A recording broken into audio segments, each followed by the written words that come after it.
पटना से बड़ी राजनीतिक हलचल, जहां बिहार चुनावी रण में नेताओं के बयान तेज हो गए हैं। आपको बता दें कि पप्पू यादव ने कहा कि बिहार में इंडी गठबंधन बनना जरूरी है। उन्होंने कहा कि हर हाल में हमें राहुल गांधी के नेतृत्व में चुनाव लड़ना चाहिए। इस चुनाव में एक तरफ जहां राहुल गांधी है तो वही दूसरी तरफ नरेंद्र मोदी। इसके अलावा नीतीश कुमार अब इस चुनाव के सीएम फेस में नहीं है। हम तो कह रहे हैं कि हमारे नेता हर कुर्बानी को देने को तैयार, हर तरह के खाद बनने को तैयार है। हम लोग तो चाहते ही हैं बिहार हर परिस्थिति में बिहार बचे, बिहार में इंडिया गवर्नमेंट की सरकार बने। जनता चाहती है कि इंडिया गवर्नमेंट की सरकार बने। जनता कहती है कि हम लोग आदरणीय राहुल गांधी जी के संघर्ष और उनके विचारों के साथ है। जनता कई कदम आगे है और हमारी पार्टी और राहुल गांधी जी का बिल्कुल क्लियरिटी है, उसमें बिल्कुल क्लियरिटी है। 12 कैंडिडेट वापस जब तक नहीं होंगे, क्या लगता है कि वो कोई भी निर्णय हमारे पार्टी के प्रभारी और अध्यक्ष लेंगे। मेरी क्लियरिटी साफ है कि हर परिस्थिति में हमें राहुल गांधी जी के नेतृत्व में चुनाव लड़ने की जरूरत है।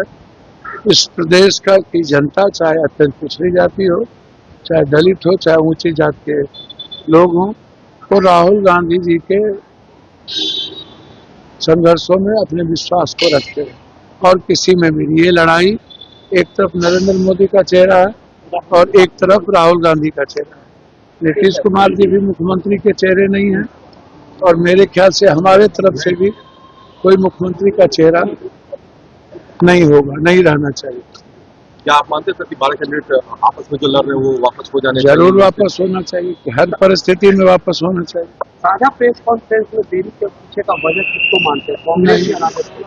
कांग्रेस तो कई कदम आगे है।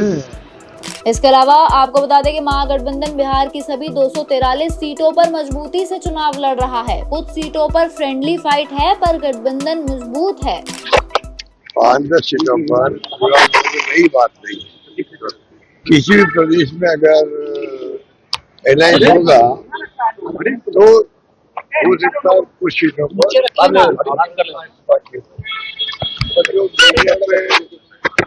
बहुत ज्यादा ही आ गया।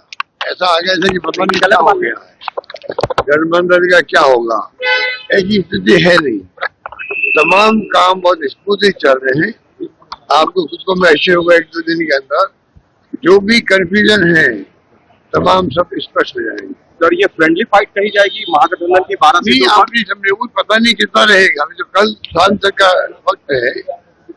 मेरे ख्याल 243 सीटें हैं, उसमें 5-10 सीटों पर कार्यकर्ता भी उत्साह में होते हैं, लोकल परिस्थिति होती है और फ्रेंडली फाइट अगर माना जाता है तो कई राज्यों में जहाँ अलायंस हुए हैं वहाँ ये संभावना होती है, वो इसको बहुत बड़े रूप में देखने होता है। और सर, ये एनडीए में नहीं हुई सर, एनडीए। तो वहीं चिराग पासवान ने जनस्वराज प्रमुख प्रशांत किशोर पर निशाना साधा और कहा कि अगर आप सामने से नेतृत्व नहीं कर सकते तो पार्टी आप पर कैसे भरोसा करेगी। यह फैसला उनके कार्यकर्ताओं का मनोबल तोड़ देगा। तो वहीं चिराग पासवान ने महागठबंधन को लेकर भी कहा कि गठबंधन के भीतर झगड़ा चल रहा है। यह लोग मुंगेरी लाल के सपने देख रहे हैं। राहुल गांधी और दूसरे नेता जबकि गायब हैं। जो गठबंधन अपनी पार्टियों का साथ नहीं रख पा रहा है, वो बिहार की 14 करोड़ जनता को कैसे साथ रखेगा। तो मुझे लगता है कि ये मुंगेरी लाल के हसीन सपने जागते हुए भी ये लोग सपने देखने का काम कर रहे हैं। आज इतने दिनों के बाद तो इनको याद आया कि बिहार में चुनाव चल रहे हैं और मीडिया को आके कम से कम हम संबोधित करें और हम बताएं कि हम और क्या सोच रख रहे हैं। कहाँ थे इतने दिनों से ये लोग? एसी कमरे में बैठकर सिर्फ अपनी महत्वाकांक्षाओं के विवाद को सुलझाने का काम कर रहे थे। अभी थोड़ी देर पहले कांग्रेस के चुनाव प्रभारी अशोक जी भी आए। आज उनको याद आया है कि भैया वो चुनाव प्रभारी बने हैं जब पूरी तरीके से महागठबंधन खत्म हो गया, ध्वस्त हो गया, धराशायी हो गया, उसके बाद तो इनको याद आया कि आए हम लोग बैठे बातचीत करें। राहुल जी कहाँ हैं? राहुल गांधी जी भैया थोड़े दिन पहले तक तो एसआईआर को लेके घूम घूम के भ्रम फैलाने का काम कर रहे थे। क्या ये नैतिक जिम्मेदारी इन दो घटक दलों के नेताओं की नहीं बनती थी, तेजस्वी जी और राहुल जी की नहीं बनती थी कि भैया बैठे और मैच्योरिटी के साथ जितने घटक दलों के बीच में विवाद चल रहा है उसको हम सुलझाने का काम करें? ये पूरा प्रकरण ये दिखाता है कि जो घटक दल, जो गठबंधन आपस में 5-6 घटक दलों को ही एक साथ नहीं रख सकता तो वो बिहार की 14 करोड़ जनता को क्या एक साथ रखेगा? हकीकत है महागठबंधन समाप्त है जब आप एक दूसरे के सामने ही आपने प्रत्याशी उतार दिए। और जो ये बोलते हैं कि 11, 12, 15 सीटों की बात है, भाई अगर एक जिले में 6 विधानसभा और एक विधानसभा में आप एक दूसरे के खिलाफ आप प्रचार कर रहे हैं तो कैसे बाकी की 5 विधानसभा में आप बोलिएगा कि भैया हम एक साथ हैं? वो जिला अध्यक्ष एक विधानसभा में जाके दूसरे दल के नेता को कोसेगा और बाकी 5 विधानसभा में उनका साथ देगा? ऐसा नहीं होता है भैया राजनीति में। इन लोगों को या तो गठबंधन बनाना नहीं आता, या संभालना नहीं आता, या निभाना नहीं आता। जो भी हो, बिहार की जनता ये समझ चुकी है कि बिहार इनके हाथ में तो कम से कम नहीं सौंपा जाएगा। जो गठबंधन को नहीं संभाल सकता वो बिहार नहीं संभाल सकता। जलेबी छान रहे राहुल गांधी। जलेबी तो वहां पे भी जाके बांट रहे थे भैया। हरियाणा में क्या हुआ? हरियाणा के चुनाव के वक्त भी तो जलेबी खाने का ही ना काम कर रहे थे। तो जब उस वक्त उनको वो जलेबी हजम नहीं हुई तो आज यहाँ पे छानने के बाद भी क्या होगा? जो परिणाम हरियाणा में हुआ है, कांग्रेस जैसे वहाँ पे मुंह के बल गिरी है, वैसे ही यहाँ पे महागठबंधन का भी हर्ष होगा। सिर्फ 14 नवंबर तक का इंतजार करना पड़ेगा। कहते हैं कि बिहार में राहुल गांधी के नेतृत्व में चुनाव लड़ा जाए, तेजस्वी के नेतृत्व में जो बात चल रही है। तो अब ये बताइए, ये कहाँ की एकता महागठबंधन के भीतर? हम में से घटक दलों ने किसी को बोला कि मुख्यमंत्री नीतीश कुमार जी के नेतृत्व से किसी को ऐतराज है? हम सब एक साथ एक सुर में मुख्यमंत्री नीतीश कुमार जी के नेतृत्व में 5 दल एक साथ आगे बढ़े। 5 दलों के बीच में सीटों की संख्या का बंटवारा, सीटों का चयन, प्रत्याशियों का नामांकन, प्रचार में उतरे हुए हैं भाई हम लोग। जो नेता प्रतिपक्ष मुख्यमंत्री नीतीश कुमार जी के स्वास्थ्य को लेकर तरह तरह की बातें करते हैं भैया, वो व्यक्ति प्रचार कर रहे हैं। आप क्या कर रहे हैं? इसी कमरे से अभी तक निकलने का आपको फुर्सत नहीं मिला। अभी तक इनमें से कोई प्रचार में नहीं उतरा, जबकि सारे नामांकन पूरी तरीके से समाप्त हो चुके हैं। ये तो गंभीरता दर्शाता है इनके चुनाव को लेकर। चुनाव से बाहर चले गए। अगर आप फ्रंट से लीड ही नहीं कर सकते तो गठबंधन आप पे, संगठन आप पे विश्वास क्यों करेगा? प्रशांत जी का ये फैसला कहीं ना कहीं उनके अपने समर्थक कार्यकर्ताओं के मनोबल को तोड़ता है। अगर नेता में ही हिम्मत नहीं है कि वो सामने आके संगठन को लीड कर सकें तो भैया उनके लोग, उनके नेता, उनके कार्यकर्ता क्यों मेहनत करेंगे, क्यों लड़ेंगे, या कोई उन पे क्यों विश्वास करेगा? जबकि खुद जो दूल्हा है उस संगठन का, जिनके नेतृत्व में पूरा संगठन आगे बढ़ रहा है उनका, जब वही चुनाव लड़ने से डर रहे हैं तो कोई दूसरा क्यों आएगा? तो वहीं आपको बता दें कि उप मुख्यमंत्री सम्राट चौधरी ने गया में जनसभा से कहा कि आज पटना से गया की दूरी 1.5 घंटे में तय हो जाती है। मोदी जी ने मोकामा पुल को 6 लेन बनवाया है, जबकि लालू राज में 4000 किलोमीटर ग्रामीण सड़कें थीं। आज 1.5 लाख किलोमीटर है। नीतीश जी ने हर घर तक बिजली पहुंचाई है। बहनों, आज हम आपके बीच में वोट मांगने आए हैं साथियों। इसके पहले विकास की चर्चा करने आते थे, सरकार के दायित्व में थे तो सरकार की बातों को करते थे साथियों। आदरणीय मुख्यमंत्री नीतीश कुमार जी के नेतृत्व में बिहार में विकास हो रहा था और 6 अक्टूबर तक हम लोगों ने विकास के कामों को आगे बढ़ाया है। लेकिन साथियों, वोट हम ही को क्यों देना चाहिए? भारतीय जनता पार्टी के उम्मीदवार उपेंद्र जी को ही क्यों देना चाहिए? ये जरूर समझने की जरूरत है। एक तरफ विनाश है और एक तरफ विकास के साथ साथ विश्वास भी है। और इसलिए कहता हूं कि विकास के साथ विश्वास है। विश्वास इसलिए है कि 15 साल आपने एनडीए को दिया तो उसने काम किया, विकास किया और डिलीवर किया। और दूसरे तरफ जो महागठबंधन के लोग हैं, जिसने 40 वर्षों तक कांग्रेस ने इस बिहार को लूटा, 15 वर्षों तक लालू प्रसाद जी ने बिहार को लूटा, और जब बिहार का विकास की चर्चा करनी थी तो लालू प्रसाद जी कहीं चारा का पैसा खा रहे थे और अलकतरा पीने का काम कर रहे थे। लेकिन नीतीश कुमार जी को और श्रद्धेय सुशील मोदी जी को जब आपने मौका दिया साथियों, बिहार में विकास को बढ़ाया, और आज हम गर्व से कह सकते हैं, पिछले दिनों अमित डांगी जी और भारतीय जनता पार्टी ने, भूपेंद्र डांगी जी ने, सभी ने एक कार्यक्रम इसी धरती पर किया था, और उस दिन झमाझम बारिश हो रही थी साथियों। हमको हेलीकॉप्टर से आना था, लेकिन गर्व की बात हुई कि जिस गुरुआ को आने में 5 से 6 घंटे लगते थे, उस दिन जब मैं आया तो 1 घंटा 40 मिनट में पटना के घर से चल के गुरुआ की धरती पर आ गया था। ये बदला हुआ बिहार है। आज यदि पटना से गया जी आना तो आप 1.25 से 1.5 घंटे में आते हो। पटना से बेगूसराय जो इंडस्ट्रियल हब है, वहां जाना पड़ता था तो 4 घंटा लगता था। मोकामा पुल में ही 1.5 घंटा लगता था। आज मोदी जी ने उसको 6 लेन ब्रिज बनाया, और आज पटना से बेगूसराय जाते हैं तो 1.25 घंटा में बेगूसराय जिला पहुंच जाते हैं। पटना से मुजफ्फरपुर जाने में 3 घंटा लगता था, आज 1.25 घंटा में जाते हैं। पटना से छपरा जाने में 4 घंटा लगता था, आज 1.25 घंटा में जाते हैं। और पटना से बक्सर बॉर्डर पार करने में 4 घंटा लगता था, आज 1.5 घंटा में हम बॉर्डर पार कर जाते हैं। ये बदला हुआ बिहार है। और एक तरफ लालू जी को याद करो, बिहार की सत्ता में जब लालू जी राज में थे तो कभी एमपीसी आता था, कभी गुंडे आते थे, कभी लेवी लेने आता था।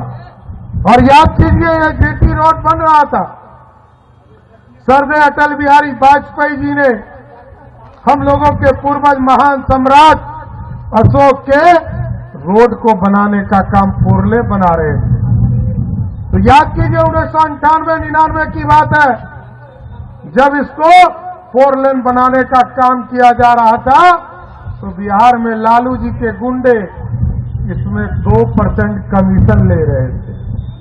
लेकिन आज मैं गारंटी देता हूं, गया जिले में लोग कहते थे नक्सली है, नवादा में कहते थे नक्सली है, मुंगेर जिले में कहते थे नक्सली है।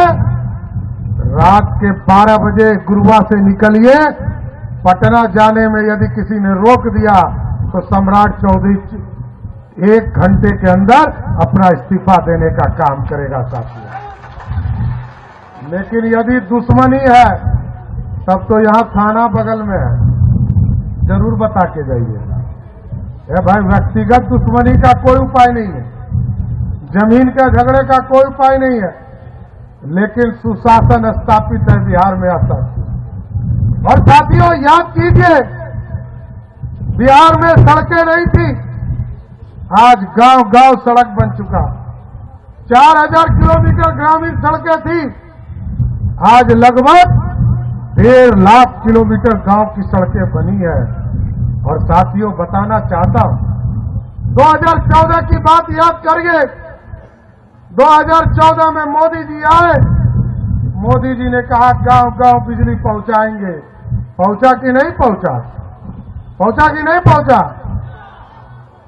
नीतीश जी ने कहा 2015 के चुनाव में कि हम घर घर बिजली पहुंचाएंगे। तो वहीं दूसरी तरफ तेजस्वी यादव ने एक और बड़ा ऐलान किया, जहां जीविका दीदियों को स्थायी किया जाएगा। 30,000 रुपए मासिक वेतन मिलेगा। इसके अलावा 2 साल तक ब्याज मुक्त लोन दिया जाएगा और 5 लाख रुपए का बीमा भी दिया जाएगा। उन्होंने यह भी कहा कि सभी संविदा कर्मियों को स्थायी किया जाएगा और सरकारी कर्मचारी का दर्जा मिलेगा। तो वहीं आपको बता दें, 2 बड़ी योजना, बेटी योजना और माँ योजना की घोषणा की। उन्होंने कहा कि बेटी योजना में बी का मतलब बेनिफिट, ई का मतलब एजुकेशन, टी का मतलब ट्रेनिंग और आई का मतलब इनकम है, जहां हमारी बेटियों के जन्म से लेकर कमाई तक पूरा कार्यक्रम चलेगा। इसके अलावा उन्होंने माँ योजना के बारे में बताया कि माँ योजना में एम का मतलब मकान, ए का मतलब अनाज और दूसरा ए का मतलब आमदनी है। तेजस्वी ने कहा कि अब बिहार को चाहिए आर्थिक न्याय। ये एक ऐतिहासिक पल है, जो एक ऐतिहासिक घोषणा हम करने जा रहे हैं। ये हमारा प्रण है और जो कह रहे हैं वो जरूर ये होगा और कर करके हम लोग दिखाने का काम करेंगे। आप सब लोग जानते हैं, जीविका दीदियां का जितना शोषण हुआ है इस सरकार में, शायद ही कहीं हुआ होगा। जितना इस्तेमाल इन लोगों को किया गया है, जितना अन्याय जीविका दीदियों के साथ किया गया है, और कहीं नहीं किया गया। तो आज हम लोग कई जिले हम लोग घूम करके आए थे यात्रा में, और हर जगह जीविका दीदियों की समूह हमको मिलती थी, अपना मेमोरेंडम देती थी, और ये उनको उम्मीद थी कि तेजस्वी जब आएंगे तो आप ये जरूर आप कीजिएगा सरकार में आने के बाद। सभी जीविका दीदियों के प्रति हमारा सम्मान है और हक दिलाना, न्याय करना हमारी जिम्मेवारी है। उन सभी जीविका दीदियों की बात को सुनकर के हम लोगों ने राय मशवरा करके, अध्ययन करके, साइंटिफिक तौर पर हम लोगों ने निर्णय लिया है कि जितनी जीविका सीएम दीदियां हैं, यानी कम्युनिटी मोबिलाइजर्स हैं, उन सभी सीएम दीदियों को स्थायी कर उन्हें सरकारी कर्मचारी का दर्जा देकर उनके वेतन को 30,000 प्रति माह हम लोग करेंगे। ये कोई मामूली घोषणा नहीं है, ये कई वर्षों से हमारी जीविका दीदियों की मांग रही है कि जीविका दीदियों को स्थायी किया जाए। आज कोई काम होता है गांव में, देहात में, शहरों में, बिना जीविका दीदी के वो काम संपन्न नहीं हो पाता। आज हम कह रहे हैं कि जितनी जीविका दीदी, जितनी सीएम दीदियां हैं, उनको स्थायी किया जाएगा और 30,000 रुपए प्रति माह हमारी सरकार बनने पर उन जीविका सीएम दीदियों को दिया जाएगा। जीविका समूह की दीदियों द्वारा लिए गए लोन के सूद को माफ करा जाएगा। यानी अब तक जितना समूह, जितनी जीविका दीदी लोन ली है, जो उनका इंटरेस्ट है, उसको इंटरेस्ट को हम लोग जो है माफ जो है करने का काम करेंगे। जीविका समूह की दीदियों को 2 वर्ष तक ब्याज मुक्त ऋण दिया जाएगा। यानी 2 वर्षों तक जितनी जीविका दीदी है या समूह है, उनका जो ब्याज मुक्त ऋण जो है 2 सालों तक हम लोग दिलवाने का काम करेंगे। जीविका समूह की दीदियों को अन्य सरकारी कार्यों के निष्पादन के लिए प्रति माह 2,000 भत्ता जो है वो भी दिया जाएगा। कई एक्स्ट्रा काम होता है, वो भी जो है जीविका दीदियों द्वारा जो है सरकार लेती है, करवाती है। तो उसके अलावा भी जो जीविका दीदियां जितनी हैं, जो काम करती हैं, दिन रात मेहनत करती हैं, इस महंगाई में उनको कुछ नहीं मिलता, इसलिए उन जीविका दीदियों को हम लोग कार्य के लिए प्रति माह 2,000 रुपया हम लोग जो है देने का काम करेंगे। जीविका कैडरों का जितना कैडर है, जीविका दीदियों का कैडर है, 5 लाख रुपए तक का बीमा सरकार जो है कराने का काम करेगी। 5 लाख तक का उनका बीमा सरकार जो है कराएगी। CLF, VO एवं समूह के अध्यक्ष एवं कोषाध्यक्ष को भी मानदेय जो है दिया जाएगा। माई बहन मान योजना के तहत तो हमने पहले भी कहा कि ये कोई कर्ज नहीं होगा। प्रति माह 2,500, सालाना 30,000 और 5 साल का 1.5 लाख रुपया माई बहन योजना के तहत अपने माई और बहनों को जब तेजस्वी की सरकार बनेगी, महागठबंधन की सरकार बनेगी, तो लोगों को जो है दिया।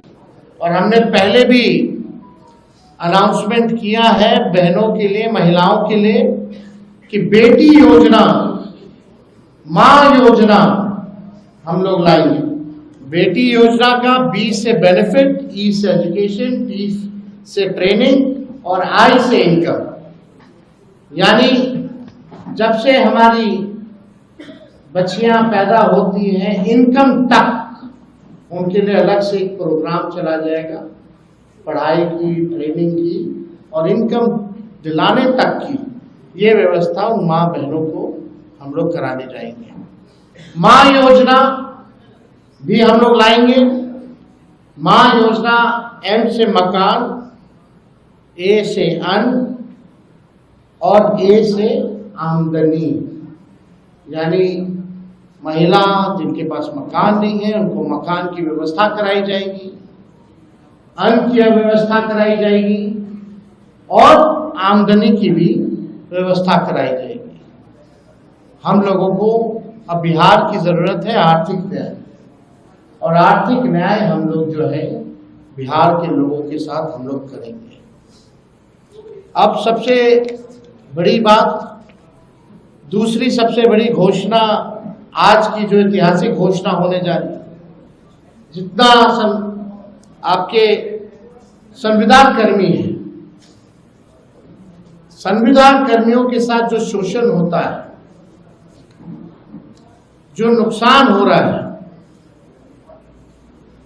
जो परेशान घूम रहे, सारा काम संविदा कर्मी के जरिए जो है कराया जाता है। सरकारी जो है आउटसोर्स्ड कंपनियों को दे देती है, आउटसोर्स जो है काम कराया जाता है, दिन भर उनका शोषण कराया जाता है।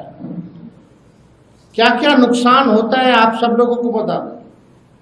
कभी भी बिना कारण बताए सेवा उनकी समाप्त कर दी जाती है। इतना दिन से आप, सालों से आप सेवा ले रहे हैं, और जब चाहे कंपनियां संविदा कर्मी को बाहर कर सकती है बिना कारण बताए। वेतन से हर महीने 18% जो है GST जो है वो काटा जाता है। महिला कर्मियों को जो 2 दिन जो लीव मिलना चाहिए वो नहीं दिया जाता है। पूरा सरकारी तंत्र इन्हीं कर्मियों पर टिका हुआ है, परंतु जॉब सिक्योरिटी और वेतन सिक्योरिटी इन संविदा कर्मियों के पास नहीं है। इसके साथ हम लोग करेंगे। अब सबसे बड़ी बात, दूसरी सबसे बड़ी घोषणा, आज की जो ऐतिहासिक घोषणा होने जा रही है, जितना आपके संविदा कर्मी हैं, संविदा कर्मियों के साथ जो शोषण होता है, जो नुकसान हो रहा है, जो परेशान घूम रहे, सारा काम संविदा कर्मी के जरिए जो है कराया जाता है। सरकारी जो है आउटसोर्स्ड कंपनियों को दे देती है, आउटसोर्स जो है काम कराया जाता है, दिन भर उनका शोषण कराया जाता है। क्या क्या नुकसान होता है आप सब लोगों को पता। कभी भी बिना कारण बताए सेवा उनकी समाप्त कर दी जाती है। इतना दिन से आप, सालों से आप सेवा ले रहे हैं, और जब चाहे कंपनियां संविदा कर्मी को बाहर कर सकती है बिना कारण बताए। वेतन से हर महीने 18% जो है GST जो है वो काटा जाता है।